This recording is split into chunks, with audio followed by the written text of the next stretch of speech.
I always thought this was a good get going in the morning song. It used to be on the countdown. We threw the countdown on there. We stopped doing the countdown. It was like a 5-minute lead in that it was hard to cut out of YouTube later, and it just, we just stopped doing it. I don't know. Maybe we can start doing it again to bring this song back. It's the morning song. Get you going in the morning. Get your cup of illy coffee today in a Boston cup. Man, that's good. Good way to start the morning. Morning, Paul. You're already out there, already up and running. People doing things. We're gonna get the show on the road. Let's get going. There's a ton going on today. There's a lot going on in the news. Let's get over. Oh, Alex, I gotta. That's the best statement of the day there. Gotta grab the right window. Grabbing the wrong window. There we go. It's over, so I must get back to bed. Ooh, this is like the start of your day. The day's going from here. Today it just runs until, till whenever. 10 o'clock, 11 o'clock, 12 o'clock. Get up and do it over again. That's what we do. A lot of us got, busy schedules. There's so much to fit in the day. One of the best quotes I heard recently was, every morning is Monday and every night is Friday. So that's maybe that's the way we need to live out here. There's a ton of stuff in the news this morning. I didn't even get it all. I got the big stories. The stuff that I didn't cover that's always out there. Ransomware is huge. Ransomware is going crazy. People are trying to scam you using COVID-19. I think those are just going to be the news stories from now till I don't know when. I don't know when those are going to go away. But that's going to be out there. Always, share with your friends. That's a big thing. If you're the security person, you're the security dude, security woman, the security person that your friends, family, coworkers turn to, maybe you're an organization that doesn't have cybersecurity or computer security or info security, and you're the one people go to. Warn people about these COVID-19 tracing apps, the email scams, the spear phishing attempts. Warn people of that stuff because it's out there. It's not going away.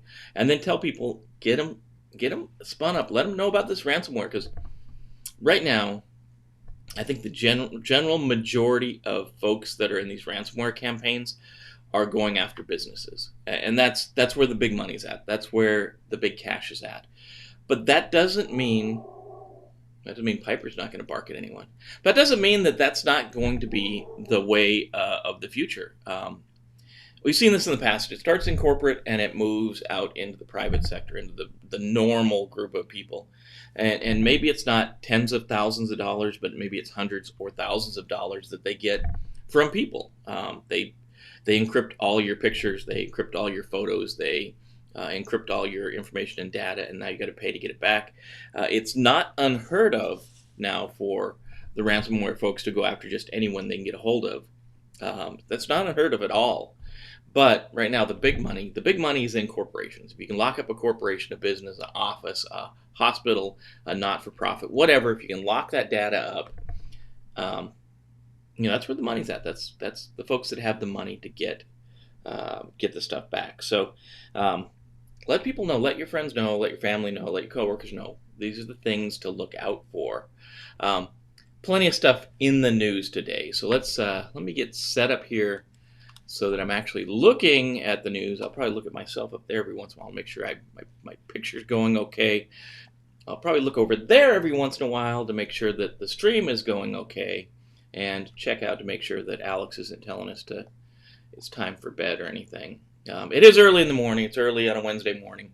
That Camel says it's hump day, and some people like that. Some people hate that, but that's just what it is. We're halfway through the week almost. By lunchtime today, we'll be halfway through. We'll get to Friday, and then as a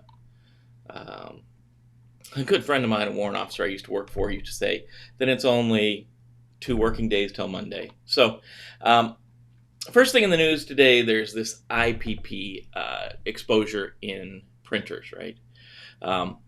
It's built in. It's a feature that allows people to be able to print to their printers from the internet. It's a feature, but as for all features, we have to make sure that it's being secured. And there was a scan done recently. There's scans done all the time for this, but a scan done recently that's looking for this Internet Printing Protocol, or IPP, protocol that's available over the internet. Here's the big numbers. Here's what you need to know. Normally, there's between 650 and 700,000 devices with this IPP port open. And if you're playing trivia tonight, know this one. IPP, the port for IPP is 631 or 631. You're going to need that. You're going to need that. That's a question you'll get right on Trivia Night if you can remember this. So IPP, or Internet Protocol Printing, goes over TCP port 631. And normally there's about 700,000 of these printers available on this port. And that's not a big deal, because that's what it's for. It's supposed to be out there. But the problem is that this researcher found 80,000 ports out there, 80,000 printers exposing themselves by this IPP port that has not been protected. So the nice thing about the IPP protocol, there's encryption put in place, there's access control put in place, there's blocking, there's lists, access control lists. I guess I said that already. That are put in place to protect this thing. They're out there.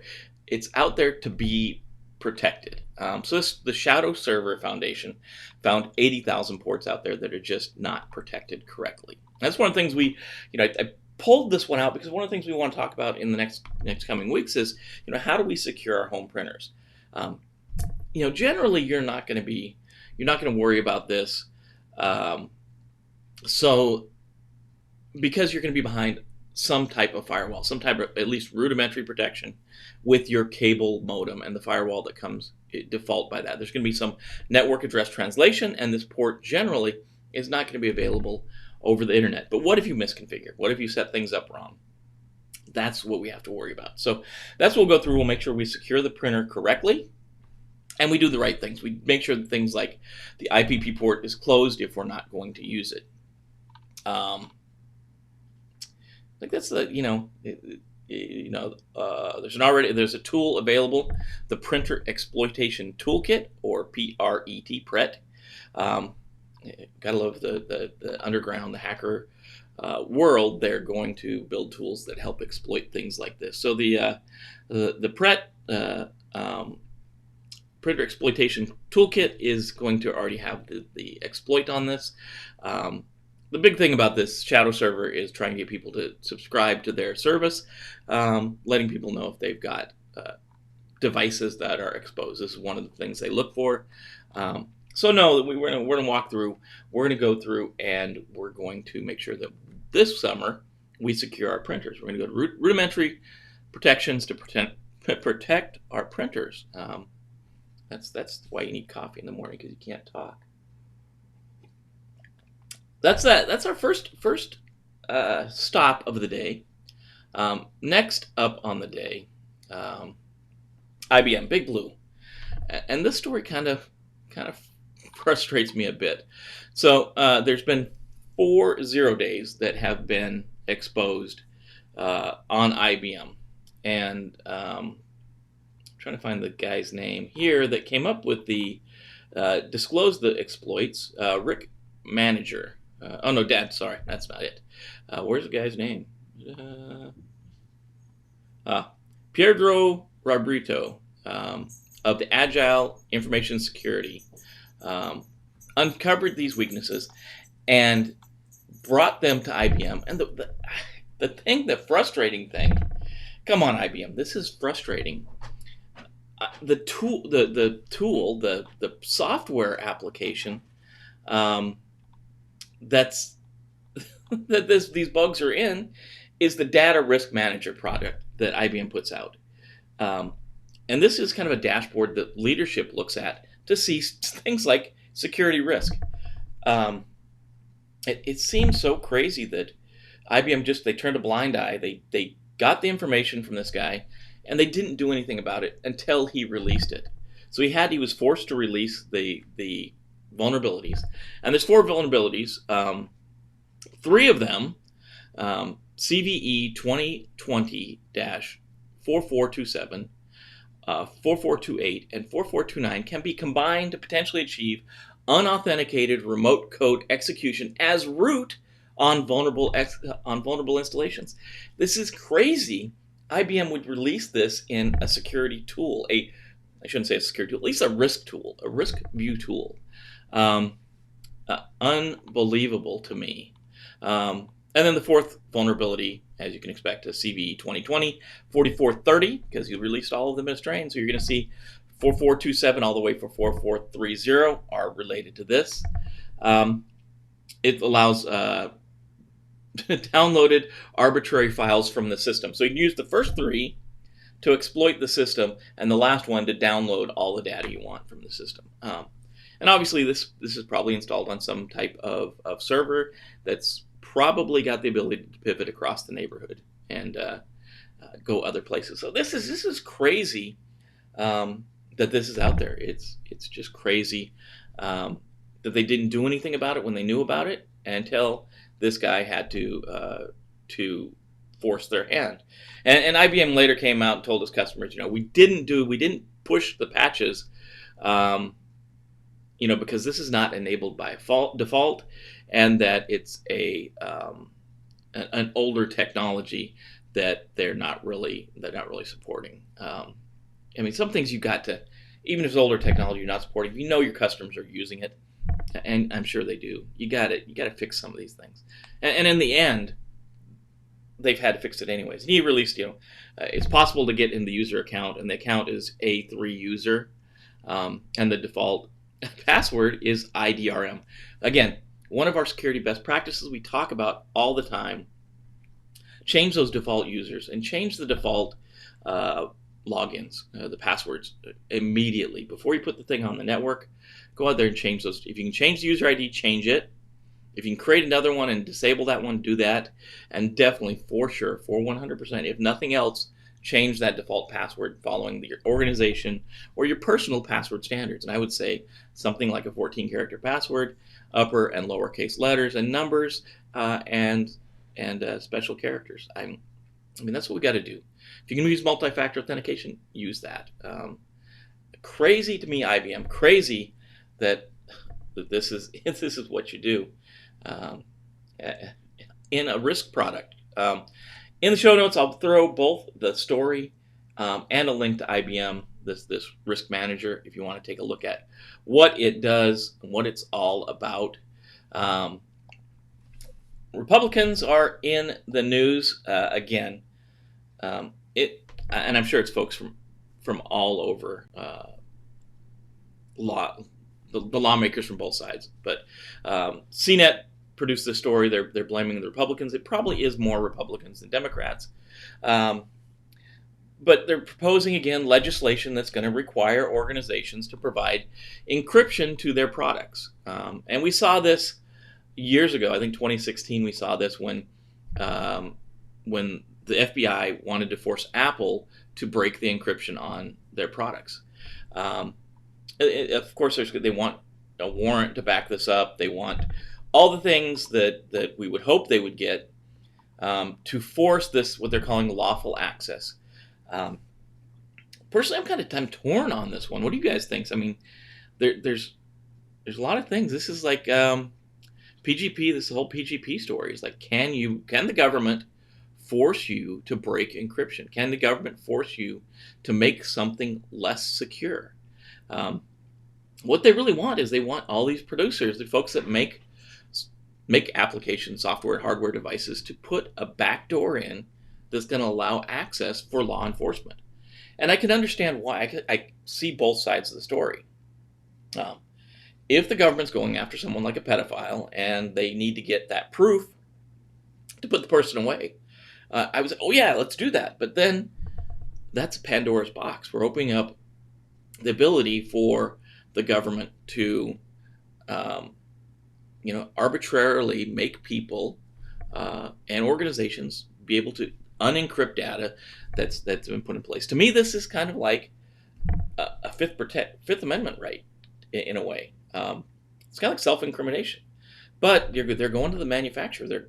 We put the two things that play, I think, for me here are, one, we put encryption in place to protect ourselves for whatever reason. I know there's people that are malicious and that have malicious intent that use this to hide what they're doing.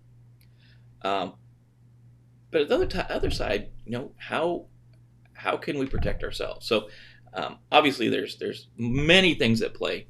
One of the biggest things from the security point of view is if this backdoor is put into products, it is surely a point of weakness that can be exploited. So I know we're trying to get data off terrorist phones. We're trying to get data off, people that have done heinous things. And it's a weird situation to be in. I don't know. I don't know what are your thoughts on the Department of Justice pushing this forward to be able to unencrypt your encrypted data or unencrypt a criminal's data to promote the case they're working on. There's many facets here, not just the political side of it, but I think in general this weakens the security. This weakens the protections put in place on an information system. But I don't know. It's one of those things. It's a little bit. It's thorny. You want it both ways, but I don't think we can have it both ways, guys. We got to figure out how we want to broker this one.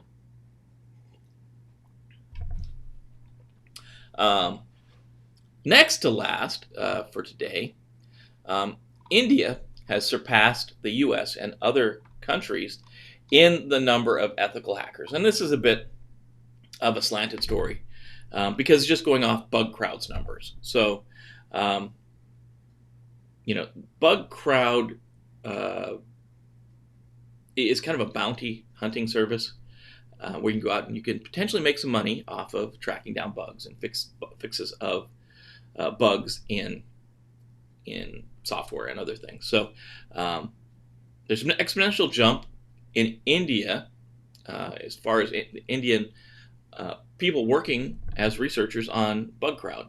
It's went to 34% of the almost 3,500 survey respondents. Again, there's a point of contention there because it's a survey.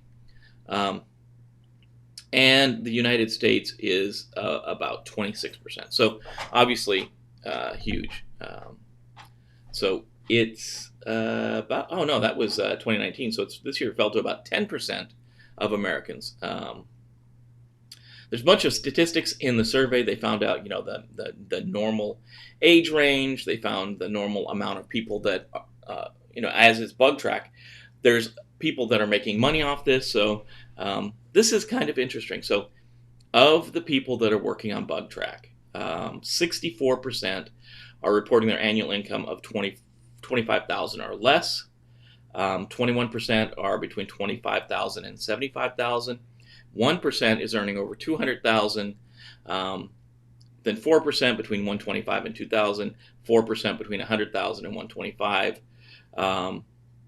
And then almost half, 47%, reported the BugCrowd earnings were exceeding their expectations. So there is money to be made here. The survey also found out that 53% are under the age of 24, and 32% are between 25 and 34. So definitely a young person's game. There's about 18-year-olds, about 4% of it, and folks that are over 45, only 2%. So definitely a young person's game. So we're seeing India, as we would expect, as the numbers grow up. The other countries are including or increasing the number of folks they have doing this kind of thing.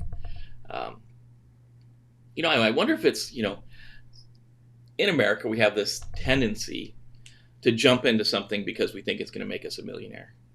I think that's inherent in a lot of Americans. You jump in thinking, I'm going to do this and it's going to be, by next year I'm going to do this bug bounty stuff, I'm going to go on bug track. I see people are out there making a couple $100,000 a year. By next year I'm going to make a couple $100,000 a year. And they go at it and it's hard because tracking down bugs is hard work. And then they realize they're only making a couple $100 or a couple $1,000 and they just jump out and start doing something else. I wonder if part of it's that. So it is growing. This number of people that's moving is kind of growing with the trends of malware, as we'd expect. So, love to hear your thoughts on that too. What do you think? Are Americans do we have a propensity to jump into something thinking we're going to be millionaires and then jump out when we find out it's hard, or find out it's going to be a longer road? It'd be interesting to see your theories on that. I know some people, if you're getting into security just for the cash, know that it's a long road. And like Alex says, sometimes you got to get up early in the morning and maybe not go back to bed. Maybe just stay at work. And our biggest story of the day for me, the one I wanted to give us the most time on, is Apple iOS, right? Where did I? There we go. It's from the Hacker News, talking about the new sweeping changes coming for Mac across the board. This is there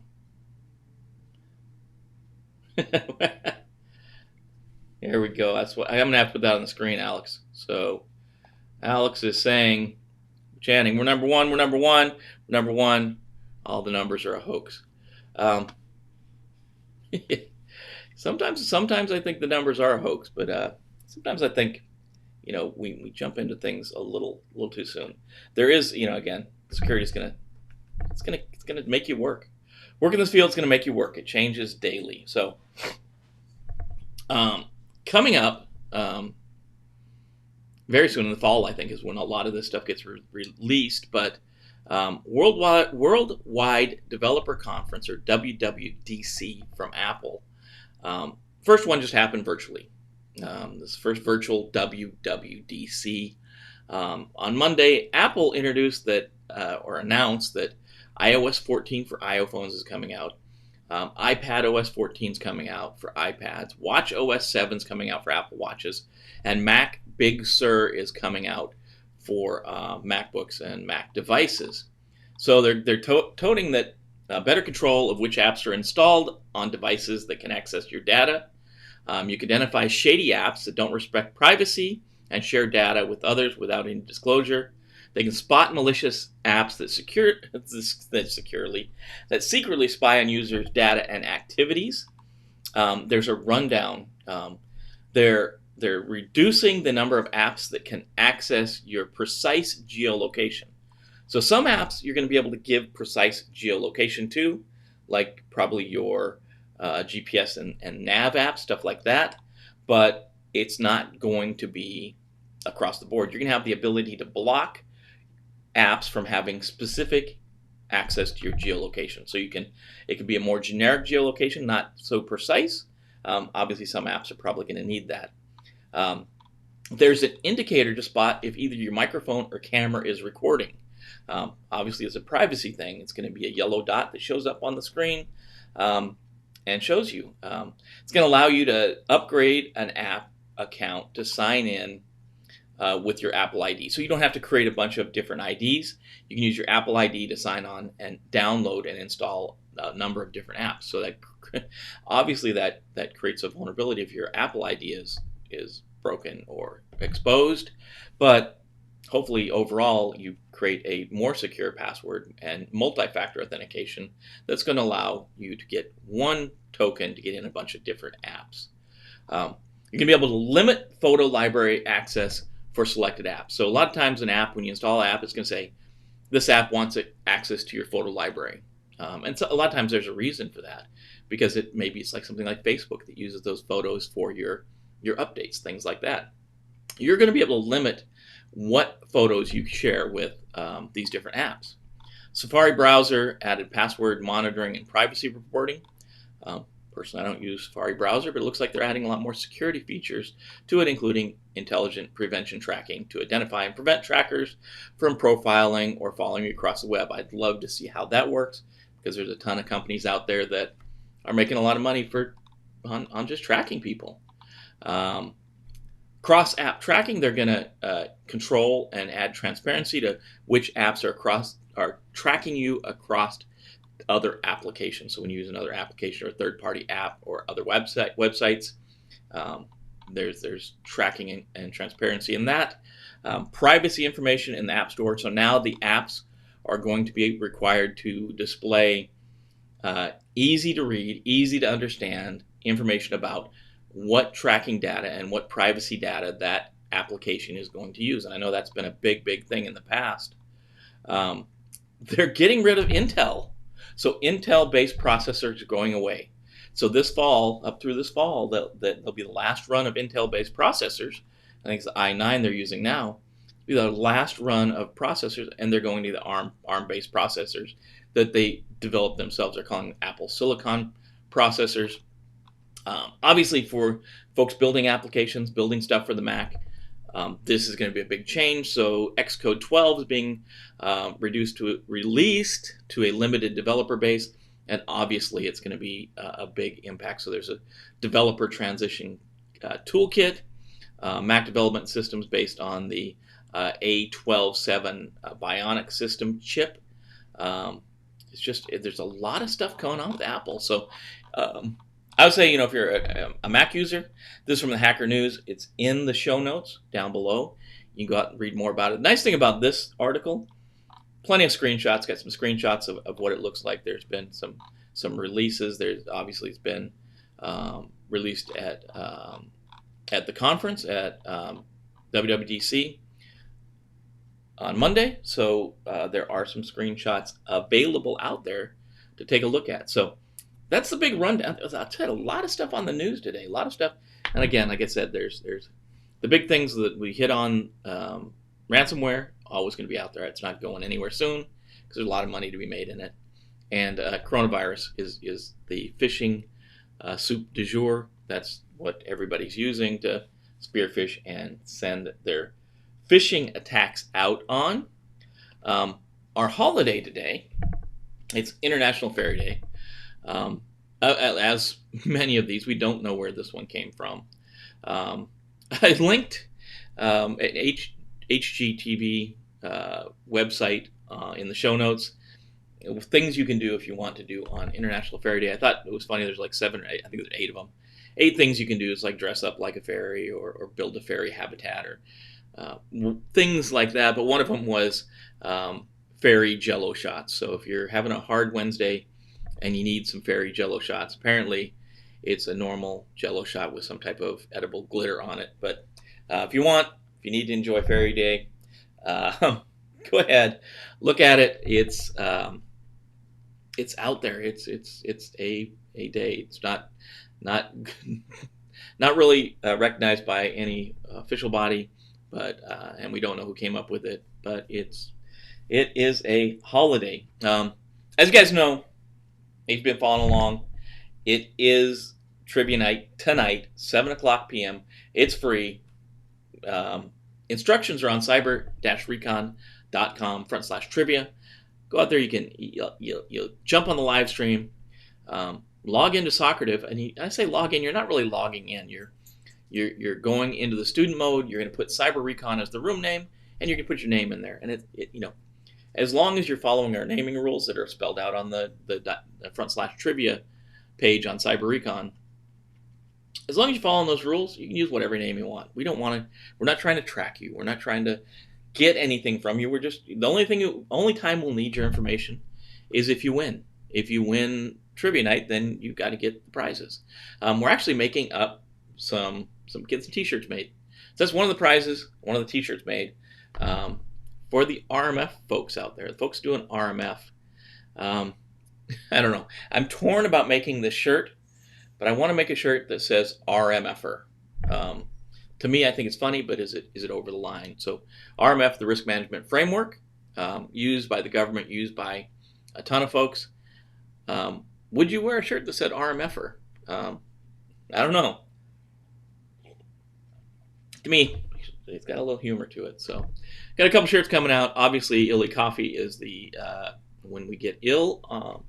Going for 50 questions tonight. We got, and we're doing silent movies. So we're doing movie clips from famous hacker movies, but they're silent. They got no sound. You're gonna have to figure it out just from just from the video. That's why you're going to have to be on the live stream and Socrative at the same time. That's spelled out in the PDF that you can grab from cyber-recon.com/trivia. We'll walk through it in the pregame as well. The live stream will go live about 7:45 East Coast time, and we'll run with it. I did want to show you guys something. Came in the mail the other day. This is one of the things we're going to give away. It's not going to be a trivia prize, but we're going to give this thing away. It's kind of cool, and you may have seen one of these things. So this is the Firewall.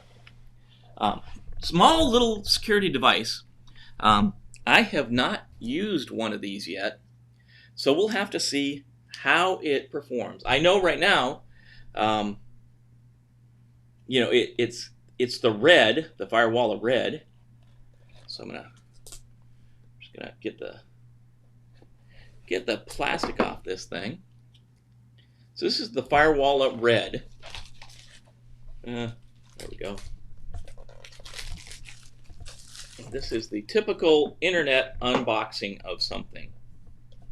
If we can. Man, they really have this box sealed. It's a there we go. So what you've got, your get started guide. Pretty small there. It's pretty small device. This is the device. It's got your normal. It's powered over USB. It's got a small little SIM card in it that runs the OS. Plugs into your cable modem and provides some firewalling, some IDS, IPS protection. But this is Firewall. We're going to go through. We're going to set this thing up in a video. We're going to show you what it can do to protect your network, and then we're going to give it away. We're giving the red away. Can't really show the bottom. Hopefully, I didn't show the bottom there.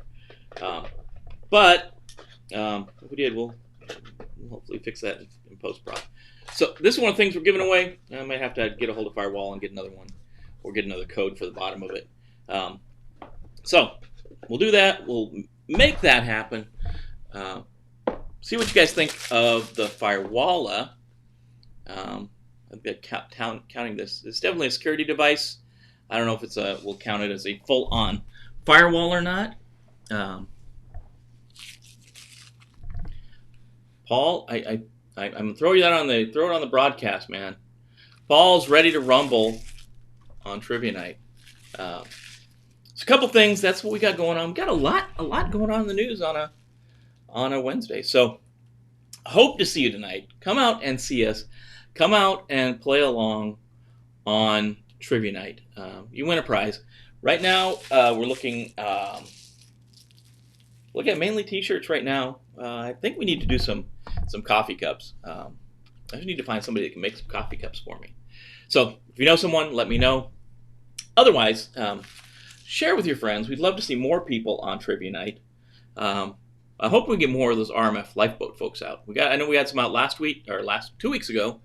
So we'll see. Maybe we get more RMF lifeboat guys out, gals.